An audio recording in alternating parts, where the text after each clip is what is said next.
We want to fight the system. Okay. What would we have to do collectively to win? All right, good question. So I truly believe that people still run the world because we decide how much we tolerate. Yeah. And we're unfortunately too tolerant of too much garbage, but we still do have control over the world. On an individual level, I can tell people how to escape the matrix, but on a societal level, it's far more complicated because the unfortunate reality is not everybody can escape. Yeah. You need some people to believe in the system completely, because if everybody didn't believe in the system, then society would break down. Nobody would want to do some bullshit job, right? Yeah. It would all be gone. But as a whole, people certainly need to learn to reject the slave mind and reject the information that is told to them from the news, understand that's all a lie.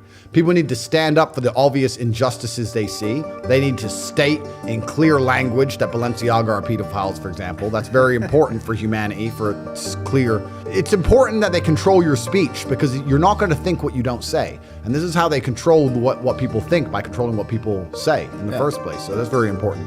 But on an individual level and on a societal level, they're different things. On an individual level, I think it's very important for you to be a sovereign individual, which is hard to do, especially in the modern world, but you need to have finances. It's hard to be free when you're broke. That finance needs to be in places or come from streams which can't be affected or canceled or turned off by the matrix machine. You need to be financially free. You need a strong network. You need good friends. You need to be anti-fragile. You need to be available to travel around the world, many passports. There's a whole bunch of things you can set up as an individual. But for the people watching at home, they just need to sit and understand that the system does not make rules for the good of you. It makes rules for the good of the people who make the rules. And a lot of the life paths and systematic processes that are laid out to the average man at home today is not for their own good. It's only going to lead them to depression and misery. It's for the good of the system. But so you said globally, there's no way to overcome the matrix. Like, that's the thing I'm trying to get at. What are we trying to do? What's the end goal?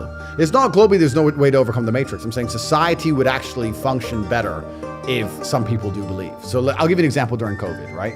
When I was walking around during COVID and I saw all these people wearing masks, I was flabbergasted that anybody gave a shit about any of this crap. Yeah. I couldn't believe people were wearing masks. Yeah. I was like, why are you wearing a mask? But then you have to understand that if these people who can be so easily convinced to muzzle themselves, these are the exact same people you need to do a whole bunch of important roles in society that people who are free-minded don't want to do. Yeah. You need people inside the matrix to be soldiers and go die in a ditch, right? You need people inside the matrix to stand in a gas station and really care about mopping that floor. So you need these kind of people, right? So, and you're saying, what are we trying to do? What we're trying to do is speak to the sovereign individuals or the people who are capable of having a free mind and help them escape. Just like in the movie The Matrix, Morpheus says, not everybody can escape. Yeah. Not everybody can. Most people are dependent on the system. They'll fight to defend it. But some people have their minds ready to be freed. But do you think and that's who I'm talking to. Do you think ultimately, like, what I'd say, what I understand from you is you just think we definitely need a system, but maybe we just need new people in charge of that matrix system? You need checks and balances. We definitely need a system. Every system of control is always going to be full of lies.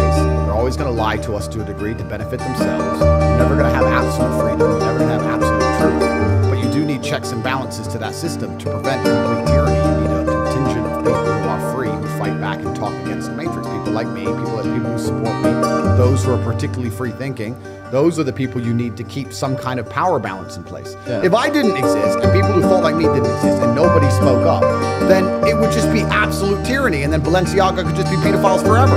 There have to be people to stand up and say no and push back. Yeah. In life, it doesn't matter where. In life, if there's no checks and balances, if there's no equal and opposite force, everything becomes tyrannical.